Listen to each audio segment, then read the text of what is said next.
mais um programa Histórias e Conquistas e hoje com a participação da professora Daniela Medeiros. Ela é pedagoga, mestre em educação pela Universidade do Vale do Itajaí e veio compartilhar a sua trajetória profissional. Além disso, nós vamos falar sobre a importância da educação infantil. Ela atua como coordenadora de uma escola particular para crianças. Uau! O programa está imperdível, fique com a gente.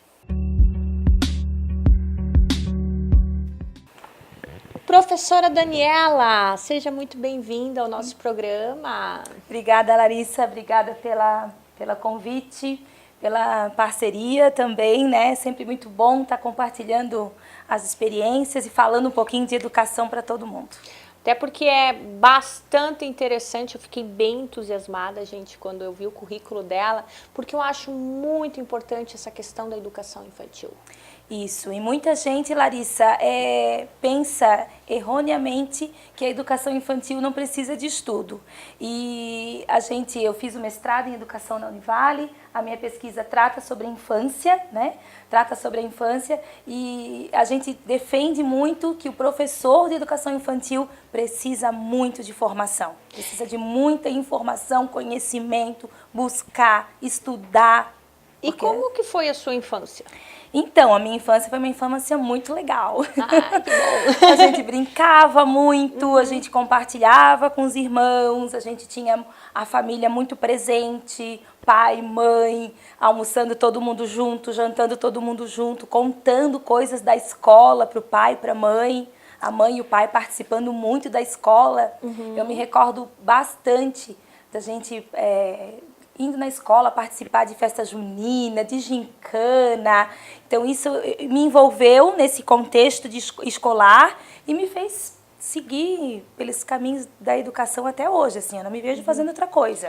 Eu me vejo sempre dentro da escola. Você já se imaginava antes de entrar na escola trabalhando com crianças? Já, Larissa.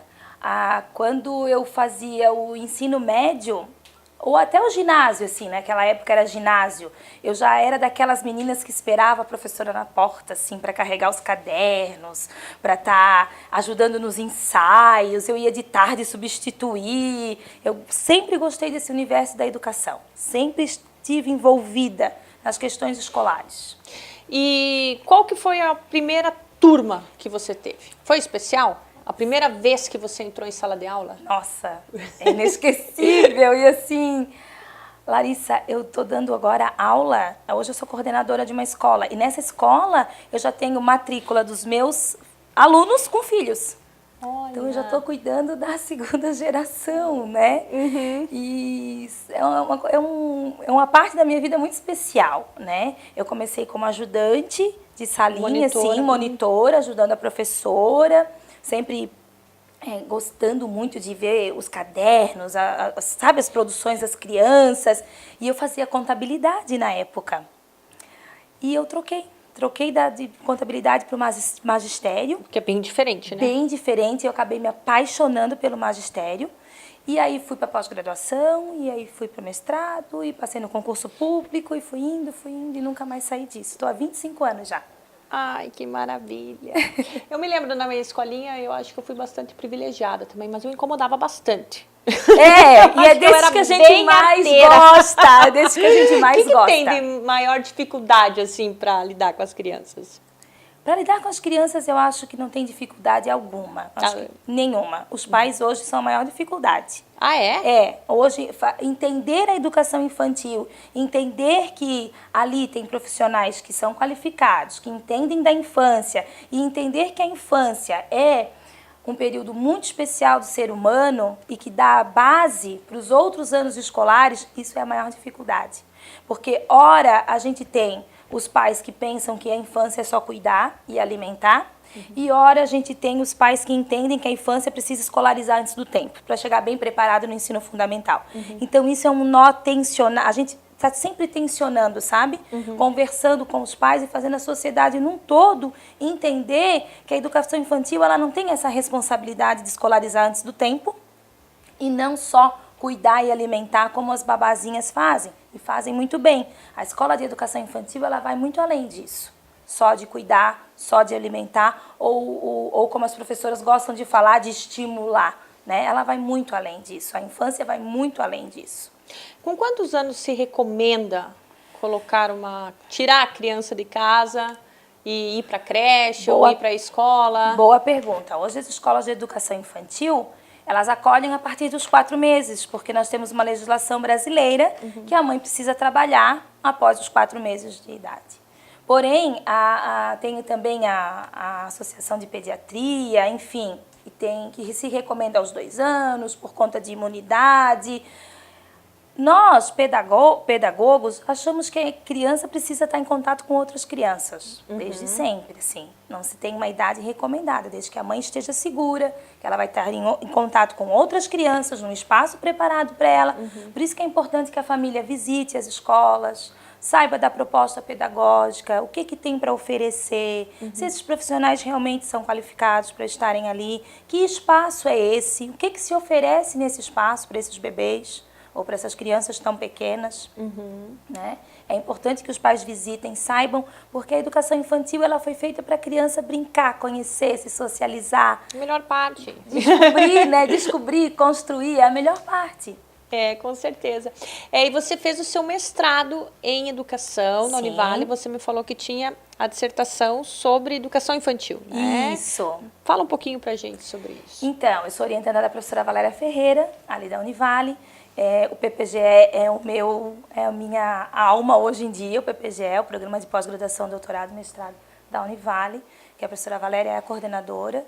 E a professora Valéria coordena o grupo Contextos da Educação da Criança, grupo de pesquisa Contextos da Educação da Criança, do qual eu faço parte.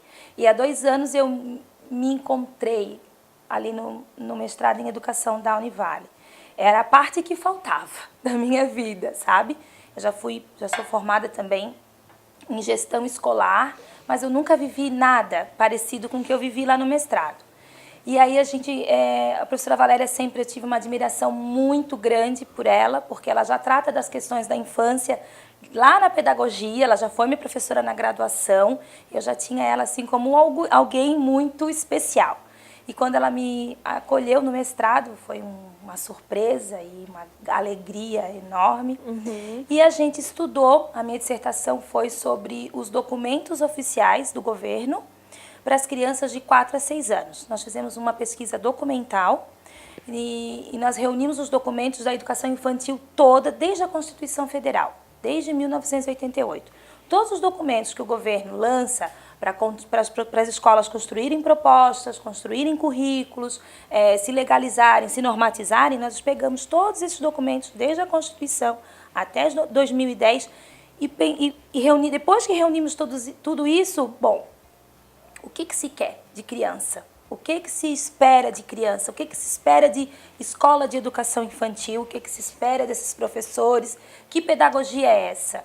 E a gente viu pelo lado da política que há uma descontinuidade.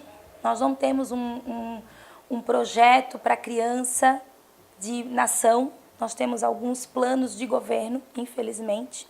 E aí nós temos uma descontinuidade aí de propostas. Depende do governo que assume, nós temos uma concepção de criança, nós temos uma proposta pedagógica, nós temos uma concepção de espaço. Tudo pode mudar. Tudo pode mudar, Larissa. E eu chamei isso, a minha dissertação, de gangorra. Aí nisso está a formação do professor, nisso estão as escolas construindo as suas propostas, os seus currículos. Resumindo, nós no Brasil não temos uma proposta ainda coesa, coerente, não homogênea, consistente para as crianças. Ora nós temos uma proposta, ora nós temos outras, dependendo do governo e da ideologia que esse governo segue. Muito bem. Muito bem.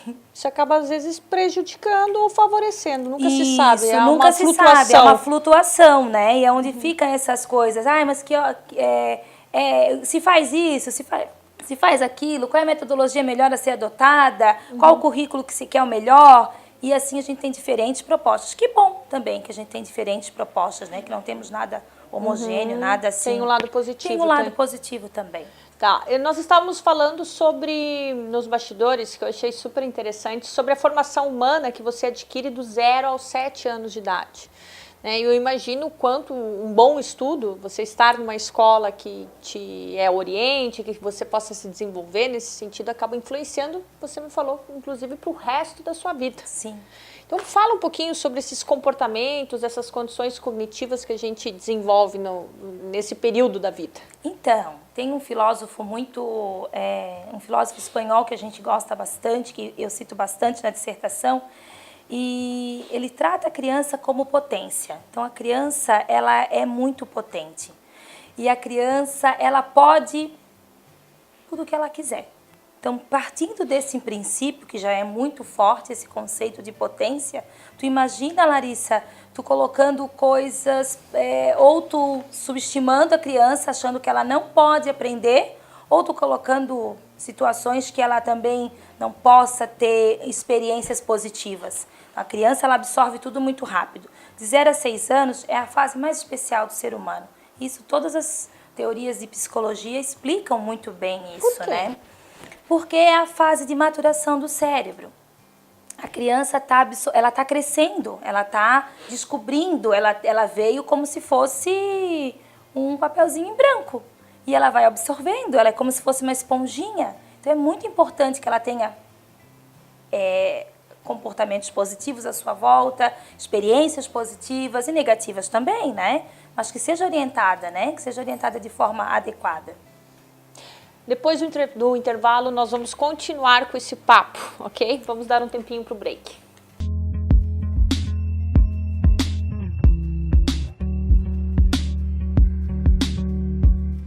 Estamos de volta hoje conversando com a professora Daniela Medeiros. Ela também é mestre em educação pela Universidade do Vale do Itajaí, atua como coordenadora há 25 anos numa escola particular infantil. E nós estávamos conversando uma questão muito interessante, que é a formação humana do 0 aos 6, 7 anos de idade. 7 anos, 6 anos. Algumas literaturas tratam 6, outras 7. E você me colocou que é importante que a pessoa viva experiências positivas, né? Por exemplo, na PNL, né, você vai para outras linhas do desenvolvimento humano, eu queria saber como é que a criança vê isso. Você sempre tem que ressignificar as coisas como algo positivo. Então, a criança, ela tende a ser, por exemplo, acontece alguma coisa que... sei lá, alguma coisa que acontece com criança... Que não foi tão legal? Que não foi tão legal. Ela tem como reverter aquilo e ver como positivo, conforme a personalidade dela? Ou ela é influenciada pelos pais? Como que funciona isso? Ela é influenciada pelo meio. Eu sempre sigo essa linha de que o social dela influencia. Então, depende de como ela vai receber esses estímulos. Por exemplo, né, Larissa, uma criança brigou com o amiguinho e o pai ou a mãe acha que aquilo foi o fim do mundo. Ela já ressignificou aquilo, porque a professora já passou, já pontuou. Se o pai ficar dando ênfase que aquilo foi um episódio não foi tão legal, que o amiguinho é chato, que não... Sabe? Ela vai continuar repetindo esse comportamento de que ela tem que sempre brigar, ou que alguém tem que sempre fazer a vontade dela. Não sei se tu tá me entendendo.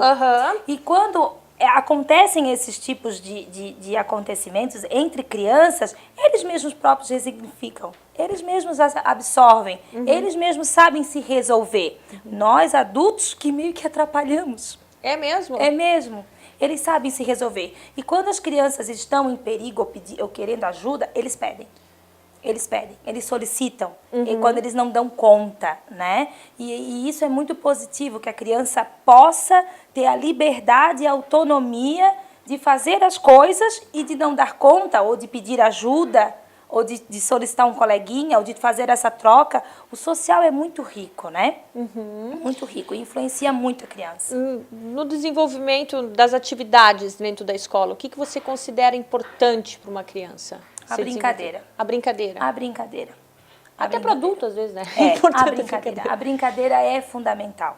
É brincando que eles pedem desculpas, é brincando que eles brigam. É brincando, a criança está brincando. Ela está sempre brincando. Se ela está com um papelzinho aqui, ela está brincando. Se ela está escrevendo, ela está brincando. E eles levam a brincadeira muito a sério. E nós, às vezes, atrapalhamos a brincadeira deles. Uhum. E como que você vê, qual que é a principal dificuldade que tem para os pais, com os pais, hoje em dia?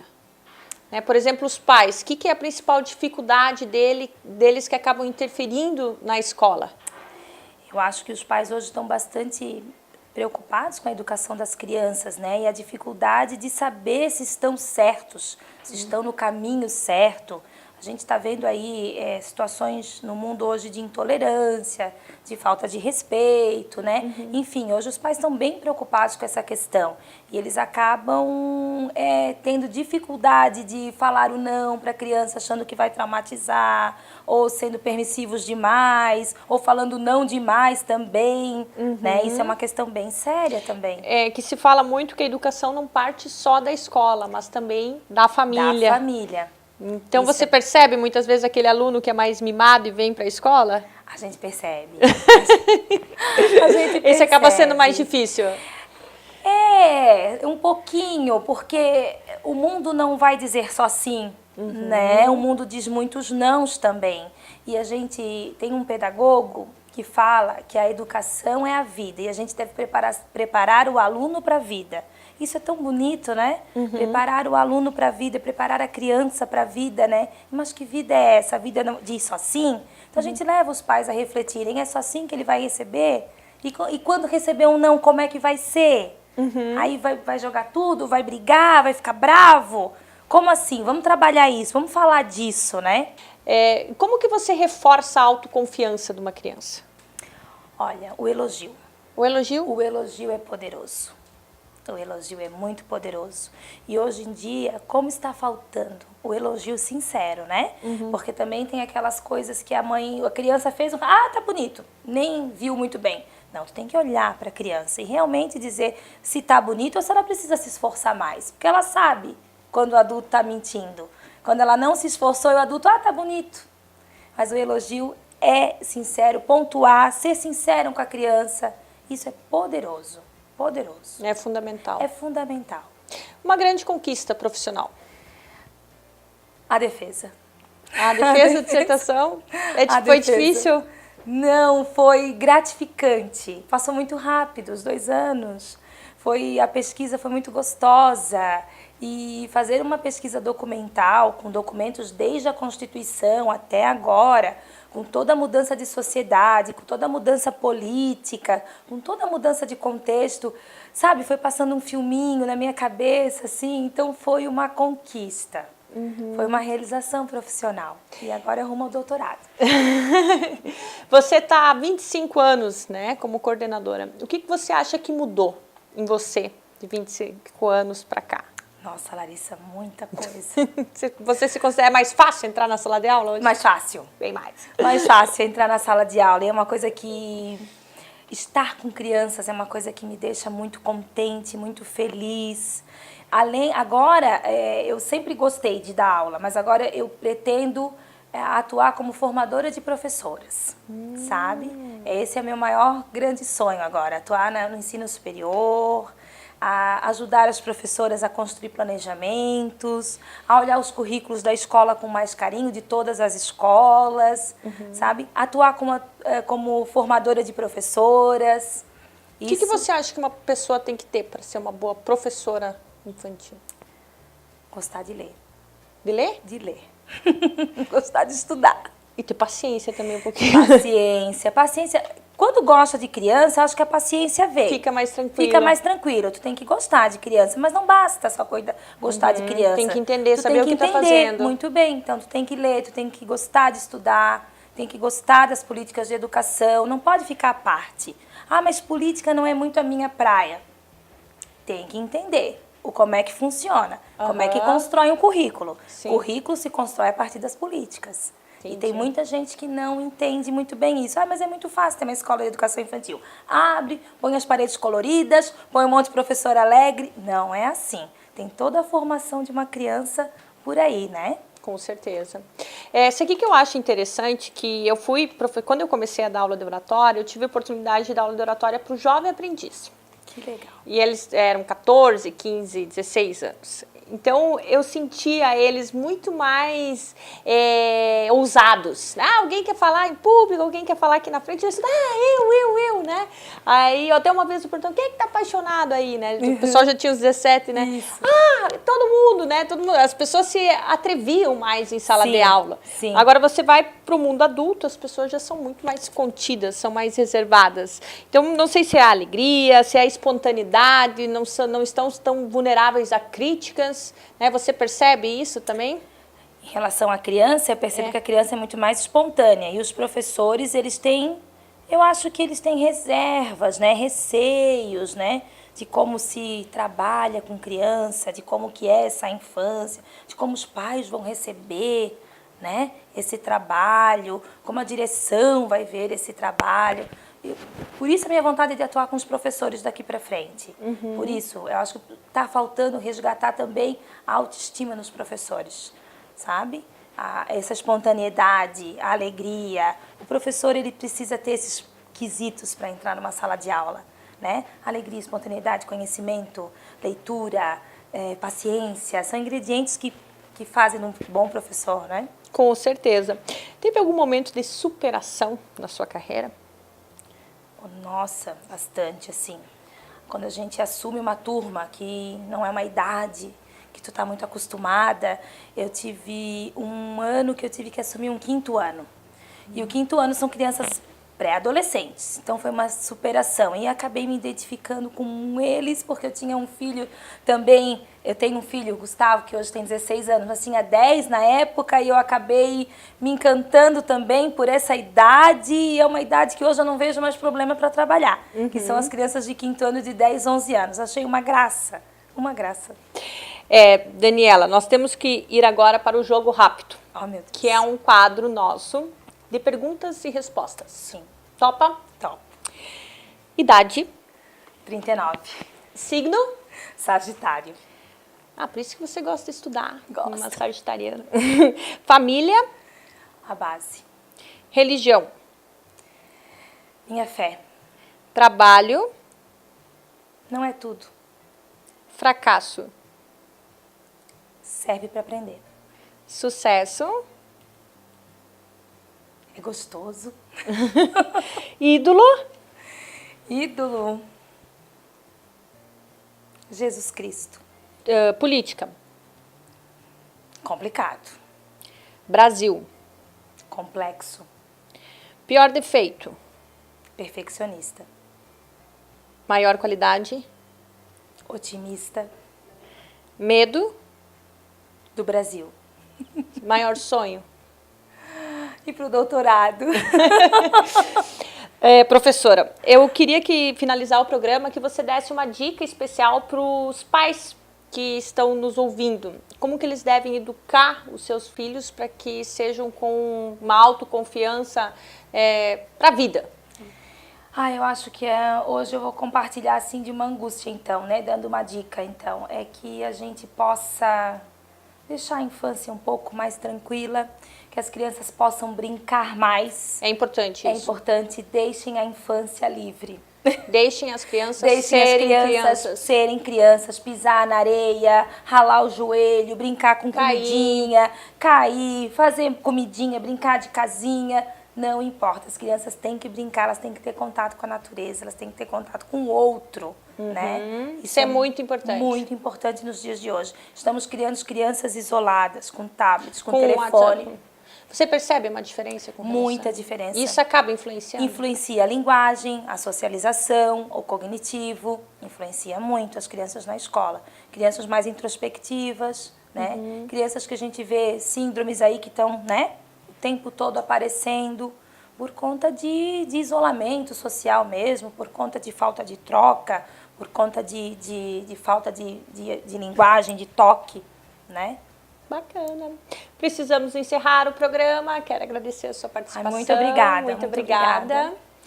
Quero também fazer um agradecimento especial para as lojas Atrativa, aqui na Oswaldo Reis, 1540. E a você, nosso telespectador, muito obrigada pela sua audiência. Fiquem com Deus e até semana que vem.